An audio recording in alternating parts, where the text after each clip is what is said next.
একটা দল 1947 সালে এই দলের জন্ম। তারপর থেকে বিভিন্ন লড়াই সংগ্রামের মাধ্যমে এই দল বিভিন্ন পরিবর্তন এনেছে এবং ফাইনাল 1971 সালে মুক্তিযুদ্ধের মাধ্যমে এই দেশটা স্বাধীন হয়েছে। পৃথিবীর ইতিহাসে মানচিত্রে একটা নতুন ভূখণ্ডে তৈরি হয়েছে, একটা পতাকা হয়েছে, একটা জাতীয় সঙ্গীত আমরা পেয়েছি বঙ্গবন্ধুর নেতৃত্বে, এই আওয়ামী লীগের নেতৃত্বে। সেই স্বাধীনতা আমরা এখন ভোগ করছি। এখন আমাদের ইতিহাস লড়াইয়ের ইতিহাস। বারবার আমাদের উপর আঘাত আসে। 75 সালে আঘাত এসেছে, বঙ্গবন্ধুকে সপরিবার হত্যা করা হয়েছে।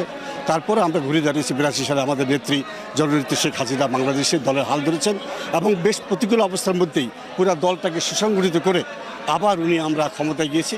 15 বছরের ক্ষমতাতে এই দেশের প্রভূত উন্নয়ন করা হয়েছে, নজিরবিহীন উন্নয়ন করা হয়েছে। আমরা মনে করি এই উন্নয়নগুলি যদি থাকে যাতে বিনষ্ট হয়ে না যায়, এই ধারাটা যদি অব্যাহত থাকে। সাময়িকভাবে ধাক্কা আওয়ামী লীগের আসে, বিভিন্ন সময়ে বিভিন্ন আন্দোলন সংগ্রাম হয়, সরকারের পদত্যাগ হয়।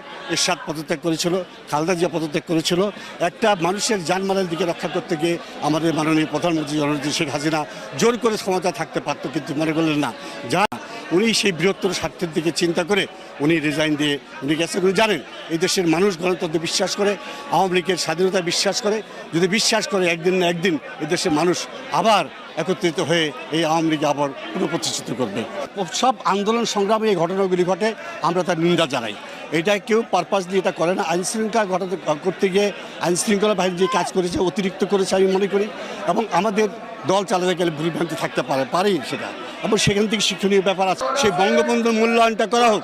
বঙ্গবন্ধু জাতির পিতা, তার প্রকৃতিতে যেভাবে ভাঙচুর করা হয়েছে, অপমান করা হয়েছে, যেইভাবে তাকে ট্রিট করা হয়েছে, পৃথিবীর কোনো দেশে মুক্তিযুদ্ধের পক্ষের যে নেতা, যে জাতির পিতা, কোনো দেশেই সেই জাতির পিতাকে কেউ অপমান করে নেই।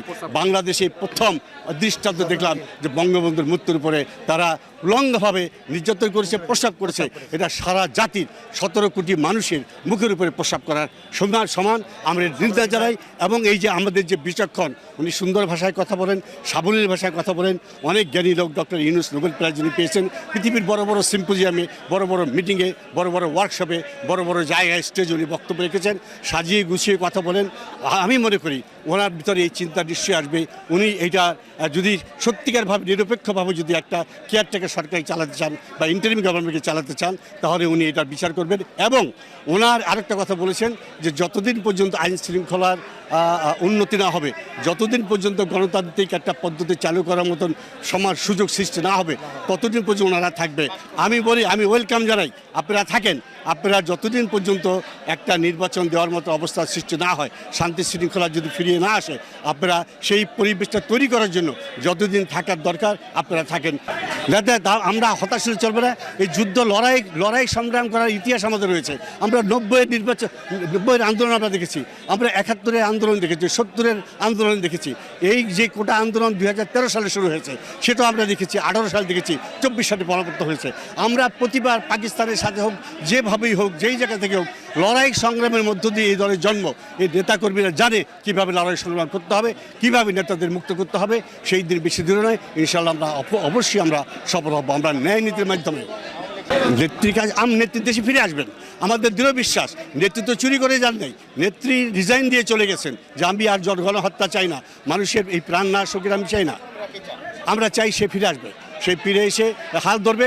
তার বুদ্ধি সংগঠন কীভাবে হবে, নতুন করে সংগঠন কীভাবে বানাবেন, সেটা সম্মেলনের মাধ্যমে হোক বা যেভাবে হোক, উনি নিশ্চয়ই অতীতের যে ভুলভ্রান্তি আছে সেগুলো বিবেচনা নিয়ে সুন্দর করে একটা ভালো দল জাতি